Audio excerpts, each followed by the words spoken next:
क्या आपके गुरुजी जो है वो भगवान से ऊपर हो गए क्या? किसका पहले कोई वेद विद खोल के दिखाए। सृष्टि रचना के बारे में भी बात हुई है कि जो पुजारी हैं वो चमत्कार दिखाते हैं कि भगवान को जुकाम हो गया, सर्दी हो गई और निमोनिया हो गया। हमने एक पंपलेट देखा है तो उसमें अजीब अजीब सी बातें लिखी हैं जो हमने ना आज तक देखी है ना सुनी है। श्रीमद् भागवत में है कि तुम शुद्ध स्वरूप हो, सारा संसार तुम्हीं से उद्भासित हो रहा है।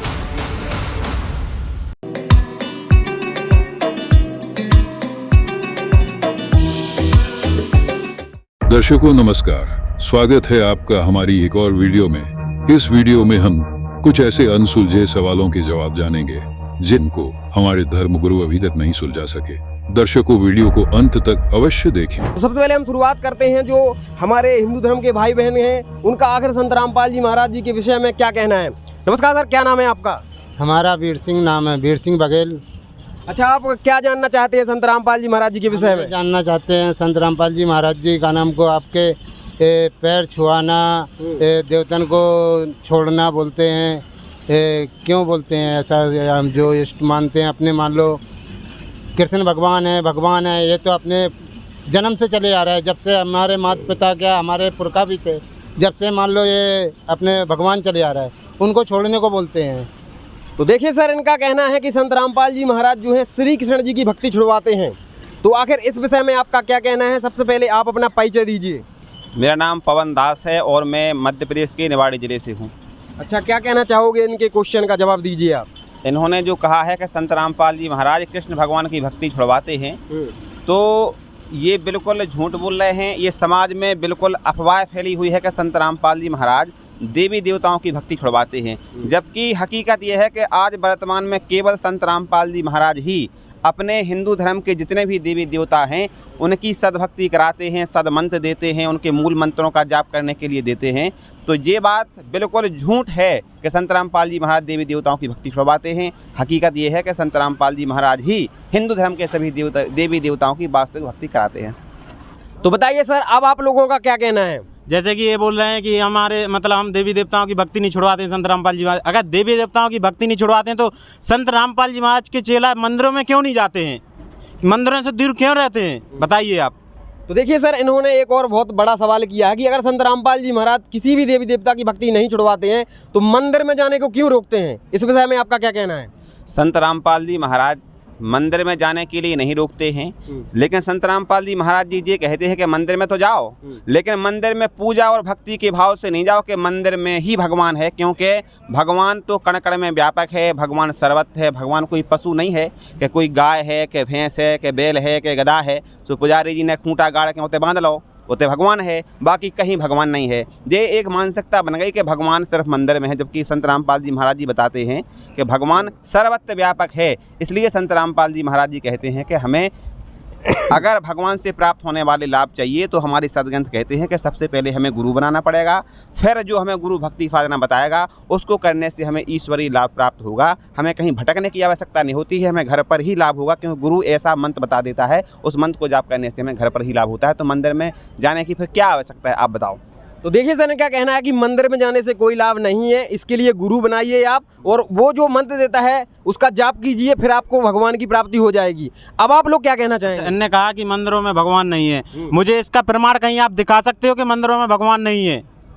देखिए सर, ये प्रमाण मांग रहे हैं, मुझे प्रमाण प्रूफ कराइए कि मंदिरों में भगवान नहीं है, तब मैं आपसे आगे बात करना है अभी प्रारंभ करता हूँ। बताइए सर, प्रमाण दीजिए इस चीज़ का। इनका सवाल मैं इनसे ही पूछना चाहता हूं कि आप बताओ कि मंदिर में भगवान है, ये आप कैसे सिद्ध करोगे? और मंदिर में जो भगवान है, हमने अखबारों में पढ़ा है कि भगवान को वहाँ अखबार में देखते हैं कि उस पर अखबार में लिखा होता है कि फलाने फलाने मंदिर के भगवान को हुआ जुकाम, उनको हुआ बुखार, उनको लगाई बोतल, कोरोना टाइम पे उनको मास्क भी लगाए गए, गर्मी लग रही तो उनको कूलर भी चल रहे हैं। तो ये सारी बातें, भगवान बीमार हो जाता है, भगवान को कोरोना हो जाता है, भगवान की छियाँ कड़न लगत, जुकाम हो जाता, भगवान को आप उन्हें विचार करो। ये सारी बातें सिर्फ आप लोगों को भ्रमित करवे, आप लोगों को धर्म के नाम पर भ्रमित करो जा रहे हो। रही बात भगवान की और मंदिर की और मूर्ति की, तो हमारे सदग्रंथों में कहीं पर भी नहीं लिखा है कि मूर्ति पूजा करो। हमारी देवी भागवत पुराण में मूर्ति पूजा के लिए मना किया गया है और आप लोग मूर्ति पूजा कर रहे हैं, यानी कि शास्त्र विधि को त्याग के मनमानो आचरण कर रहे हैं। अब आप जा बताओ कि मूर्ति पूजा करने से हमें क्या लाभ होगा जब हमारे शास्त्र मना कर रहे हैं। हमें वो करना चाहिए जिसके लिए हमारे सदग्रंथ हमें आदेश कर रहे हैं, और आप वो नहीं कर रहे वो जिसके लिए सदग्रंथ मना कर रहे हैं, और आप फिर उस बात पे कह रहे हैं कि ऐसा है वैसा है, जबकि आज वर्तमान में संत रामपाल जी महाराज सही ज्ञान बता रहे हैं। हमारी आपसे प्रार्थना है कि संत रामपाल जी महाराज जी को सत्संग सुनो तो आपको पता लगे कि सही का है और गलत का है। तो देखिए सर, इनका कहना है कि संत रामपाल जी महाराज ने ऐसा नहीं बताया है, बल्कि सदग्रंथों में लिखा है कि मूर्ति पूजा नहीं करनी चाहिए। अब आप लोग क्या कहना चाहेंगे? मूर्ति पूजा जैसे ये बोल रहे हैं कि भगवान को कहीं जुकाम कहीं सर्दी हो जाती है, वो चमत्कार दिखाते हैं। भगवान अपने भगत को खींचने के लिए चमत्कार दिखाते हैं कि मतलब भगवान भी अभी यहाँ धरती पर हैं। बल्कि संत रामपाल जी महाराज तो वेद शास्त्रों में कहीं से कहीं कुछ दिखा देते हैं, कहीं से कुछ दिखा देते हैं। एक तरफ से पूरा पढ़ के बताएं ना कि ये सच है झूठ है। इस विषय में आपका क्या कहना है? भाई साहब कह रहे हैं कि जो हमारे भगवानों को जुकाम हो जाती है, सर्दी हो जाती है, खांसी हो जाती है, तो भगवान चमत्कार दिखाते हैं। ये भगवान चमत्कार नहीं दिखाते हैं, आपके जो पुजारी हैं वो चमत्कार दिखाते हैं कि भगवान को जुकाम हो गया, सर्दी हो गई हो, निमोनिया हो गया। ये सारे के सारे देखो भगवान नहीं कहते कि हमें जुकाम हो गया। ये बताओ पुजारी को कैसे पता पड़ो कि मूर्ति को जुकाम होगा? मूर्ति ना तो बोलती है, जा बताओ आज तक मूर्ति बोली है कि क्या नाम से पुजारी जी हमें जुकाम हो गया, हमें बुखार आ गया, हमें दस्त लग रहा है, हमारा पेट दर्द कर रहा है, बोली है? ये सारे के सारे जो पुजारी हैं ये आप लोगों को मानसिक तौर पर गुलाम करें और भ्रमित कर रहे हैं। आप लोग पढ़े लिखे हो, समझदार हो रहे, आपके बाप दादा हते जो पूर्वज हते वे तो अनपढ़ हते, चलो अच्छी बात है, कोई दिक्कत नहीं, बने रहे उनके चंगुल में फंसे रहे। लेकिन आप उन्हें पढ़े लिखे होकर उनकी वकालत कर रहे हैं। आज आप उन्हें समझदार हो, मैं हाथ जोड़ के प्रार्थना है कि समझो कि सही का है और गलत का है। अब तो इनके चंगुल से निकलो यार। मैं आपसे पूछ रहा हूँ कि तत्वदर्शी संत की पहचान तो बताइए हमें कि कहाँ है, किस वेद में, किस बताइए सर, बताइए। जी सर, फर्क बताइए कि कौन सही है कौन गलत है। बिल्कुल, इनने कहा है कि कौन सही है कौन गलत है और तत्वदर्शी संत की पहचान क्या है। अपने सदग्रंथों में लिखा है कि सतगुरु के लक्षण कहूँ मधुरे विनोद, 4 वेद 6 शास्त्र वो कहे 18 बोध। यानी कि जो सच्चा सतगुरु होगा, जो तत्वदर्शी संत होगा, वो शास्त्रों के अकॉर्डिंग ज्ञान बताएगा, शास्त्रों को खोल खोल करके ज्ञान बताएगा। इसके बाद हमारे गीता अध्याय नंबर 15 के श्लोक नंबर 1 में तत्वदर्शी संत की पहचान बताई है, जैसा कि संत रामपाल जी महाराज जी ने हमें गीता को खोल करके दिखाया है। उसमें लिखा है कि ऊर्ध्व मूलम अधः शाखम अश्वत्थम प्राहु अव्ययम छंदासी यस्य पर्णानि यहतम वेदसा वेदवित्। यानी कि ऊपर को जड़ वाला, नीचे को 3 गुण रूपी शाखा वाला एक संसार रूपी उल्टा लटका हुआ पीपल का वृक्ष है, जिसकी जड़ें ऊपर की ओर हैं, शाखाएं नीचे की ओर हैं। जो संत इस संसार रूपी उल्टे लटके हुए पीपल के वृक्ष के सभी विभागों को वेदवित् जानता है, वो तत्वदर्शी संत है। तो आज वर्तमान में संत रामपाल जी महाराज जी ने उस पेड़ के बारे में बताया है कि अक्षर पुरुष एक पेड़ है, निरंजन बाकी डार, तीनों देवा शाखा हैं, हम पात रूप संसार। तो आज ये सिद्ध होता है कि वर्तमान में केवल और केवल तत्वदर्शी संत अगर कोई है तो वो संत रामपाल जी महाराज जी हैं। दर्शकों, अब संत रामपाल जी महाराज से प्रमाण सहित जानते हैं क्या होती है तत्वदर्शी संत की पहचान। भगवत गीता अध्याय नंबर 15 के श्लोक नंबर 1 में तत्वदर्शी संत की पहचान बताइए। अब आपको ये उल्टा लटका हुआ संसार रूपी वृक्ष दिखाते हैं, फिर आसानी से जो दास सब सदग्रंथों से रूबरू करने जा रहा है आपको आसानी से समझ जाएंगे। देखिएगा, ये समझो एक संसार रूपी वृक्ष है पूरा, ऊर्ध्व मूलम अधः शाखम। देखिए श्रीमद् भगवत गीता अध्याय नंबर 15 का ये पंचदशो अध्याय यानी 15वां अध्याय, 15वां अध्याय है। ये इसका प्रथम श्लोक है। इसमें कहा कि ऊर्ध्व मूलम अधः शाखम अश्वत्थम प्राहु अव्ययम छंदासी यस्य पर्णानि ये तम वेद स वेदवित्। ऊर्ध्व मूलम इसका अर्थ है कि ऊपर को जड़ और नीचे को शाखा। अधः माने नीचे होता है, ये भ्रमित है, इन्होंने गलत कर दिया। अधः माने ब्रह्मा रूप मुख्य शाखा वाले, नहीं। ये दूसरा अध्याय में 15वें अध्याय के दूसरे श्लोक में 2 बार अधः है, अधः अधः। इसका अनुवाद इन्होंने इसके अगले पृष्ठ पे किया है। अधः माने नीचे, अधः माने नीचे, अधः माने नीचे, ऊर्ध्व माने ऊपर, अधः माने नीचे, अधः माने नीचे। तो हम यहाँ इसको शुद्ध कर लेंगे, इन्होंने गड़बड़ कर दी थोड़ी सी, ये बेईमानी करके जहाँ इनका समझ में ना आई। अब हम फिर 15वें अध्याय के प्रथम मंत्र में फिर आगे हैं। ऊर्ध्व मूलम ऊपर को जड़ और अधः शाखम नीचे को शाखा वाला, अश्वत्थम पराहु अव्यम, ये संसार रूपी पीपल का अविनाशी वृक्ष कहा है। छंदासी यस्य प्रणानी, इसके जो पत्ते आदि जो हैं, इसके छंद हैं, विभाग हैं, पार्ट हैं। ये तम वेद, उन सभी भागों को जो जानता है, तम उस अज्ञान अंधकार में छपे हुए उन सब विभागों को जानता है। स वेदविद, वह वेद के तात्पर्य को जानने वाला है, अर्थात वो तत्वदर्शी संत है। ये देखिएगा, आदि पुरुष परमेश्वर रूप मूल वाले, ये भाव कहने का ये है कि ऊपर को जो जड़ है ये वाली, ये ऊपर को जो जड़ है ये तो समझो ऊर्ध्व मूलम तो है आदि पुरुष परमेश्वर यानी परम अक्षर ब्रह्म, ये तो है वो सच्चिदानंद घर ब्रह्म समझो, ये जड़ें तो। और ये तना अक्षर पुरुष, ये परम अक्षर पुरुष, ये तना अक्षर पुरुष। ये देखिएगा, ये पूर्ण ब्रह्म कहो, परमेश्वर कहो, परम अक्षर ब्रह्म कहो या सच्चिदानंद घन ब्रह्म कहो, ये जड़ें हैं। जैसे ये जड़, ओनली जड़। और फिर इसके बाहर जो जमीन से बाहर दिखाई देता है, इसको पेड़ बोलते हैं। गीता ज्ञान दाता ने केवल इतना ही कहा कि ऊर्ध्व मूलम, ऊपर को जड़ और नीचे को शाखा वाला, ये संसार रूपी पीपल का वृक्ष कहा है। और जो संत इसके सभी छंद यानी विभागों को जानता है, स वेदविद, वो तत्वदर्शी संत है।